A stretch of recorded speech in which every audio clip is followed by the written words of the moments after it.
a messenger comes bearing the message that a ship was spotted off the coast of Dragonstone. So with that, Daemon heads out to meet this individual, and it turns out that it's Hightower, always up to no good. And basically he's there to come to an understanding or agreement with Rhaenyra. Basically he's there to let her know that Aegon has been crowned as king. This conversation takes place after an exchange between Daemon and Hightower, where Hightower states that he's there on the king's behalf to extend an offer to have a conversation with Rhaenyra, right? And really for Rhaenyra's ears only. Daemon is a little put off, might not be the word, but that's what I'm going to use here. And you can tell that he's like itching for a fight. Rhaenyra, meanwhile, shows up on Dragonback, where you have this, like, I call it this Great Wall of China thing, because that's what it looks like.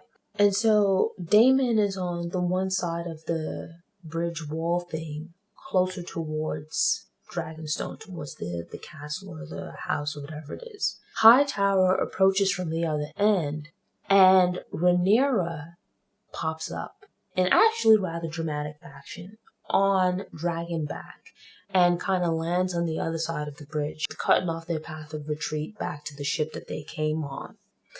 But she does ask some questions about the succession and whatnot.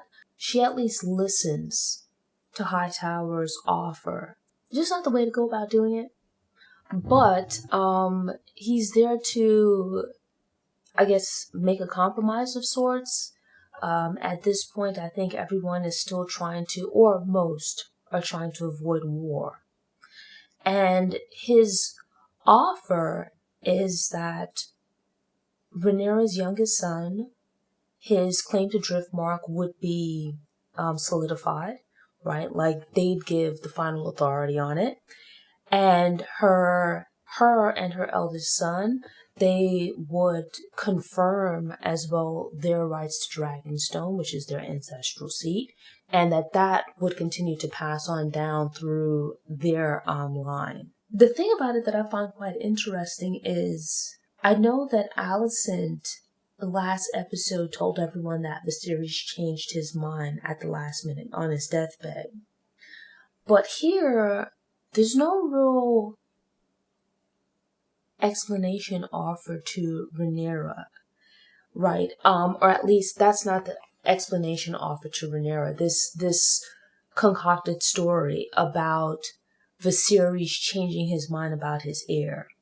Instead, she simply told that basically the succession plan changed the moment that Viserys had a son. That kind of skipping over Viserys himself changing his mind, just the fact that he had a son, that by default would make the son his heir. If you think about it, like, let's say that Viserys, had changed his mind or something along those lines, if there was a more public way of explaining why the heir changed, I think it would make sense. She decides that she'll at least think it over. Back in, let's call it the war room, Rhaenyra is surrounded by her various advisors, the knights who have sworn loyalty to her, her soldiers, as well as family members. And so you have this thing where Rhaenyra and Daemon are now starting to butt heads, where his preferred plan of action, or what he thinks needs to be done, is to just go ahead and enter into full-out warfare with the Hightowers and company. Rhaenyra's idea is, it's not a matter of fear or, giving in. It's a matter of, if the fight comes down to being between dragons rather than being on the ground, it's going to be incredibly problematic. It's going to be incredibly destructive, right? The soldiers fighting each other, you don't really want that either, but that's like the lesser of the two evils. And with the back and forth, Rhaenyra asks for the room to be cleared. And surprisingly, her and Daemon have a conversation where she's like telling him about, her plans and whatnot, and they have a difference of opinion. And surprisingly, Daemon, like, takes his hands and, like, puts it on her neck, like, not exactly choking her, but it's pretty much the same effect, right? I mean, like, well, yeah, he basically does choke her. And it's a matter of, number one, this is your wife, this is your niece. I mean, yes, it's gross, but within this world, let's put that aside for the moment. And it's like, she is the one with the claim to the throne. And this is how you're treating her. It's like, you can only imagine what's to come, right? And it's like, from her perspective, she's reminding him about the Song of Fire and Ice. And it turns out that he has no idea what she's talking about. It's just like, here you have it where he chokes her because she's not agreeing with his opinion. And it's like, if you think back to it, right? I don't remember what episode number it was, but when he was talking about marriage and whatnot, and she expressed her apprehension about getting married, this idea of that, you get married and as a woman that you give up so much, you give so much of your freedom. And he was the one that reassured her that, marriages don't have to be that way, that, you and your partner can create a marriage for yourself where you define your own roles and what kind of life you want to live. So it's like, where he made all of these promises earlier on, she could experience freedom, she could have freedom and love and support and all of these other things. In marrying him, here you see a little glimpse that might not be the case. He might end up being a problem. He might end up being the very type of man that she was trying to avoid. So it's something that is important to note, right? Because if you recall, Rhaenyra was named Viserys' heir because of Daemon and his shenanigans.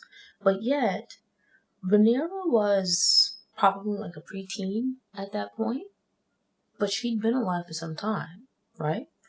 And Daemon had been heir during that time. And yet, at no point in time did Viserys tell Daemon about this premonition, right? About the Song of Fire and Ice.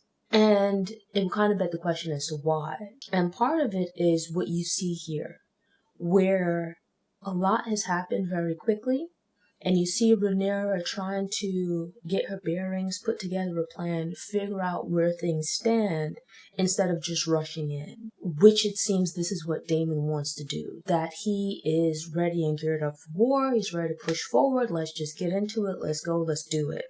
And you saw, this was actually what happened earlier on. Different situation, but Daemon rushing into something, causing problems, and Viserys, as a result, removing him as heir, right? Because it shows a lack of maturity, might not be the word, but discipline and self-control.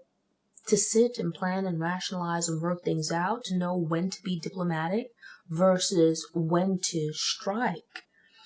And you see with Daemon that his first response quite often is just to fight, right? He is a warrior, he is a fighter, but it's like he just has that on switch, right? There's no gears anywhere.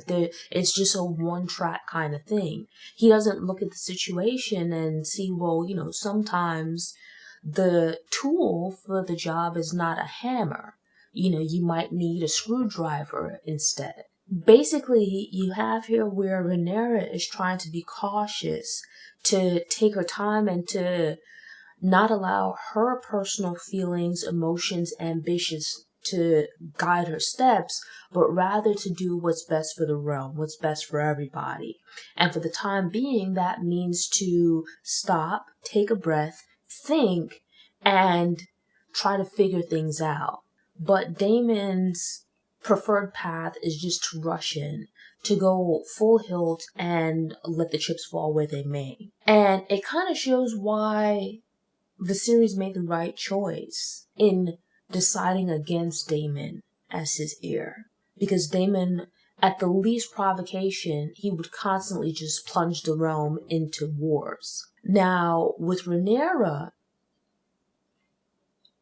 it remains to be seen, but for all intents and purposes, as Rhaenys actually points out, at this point in time, Rhaenyra is really the only one working to try to keep the realm together.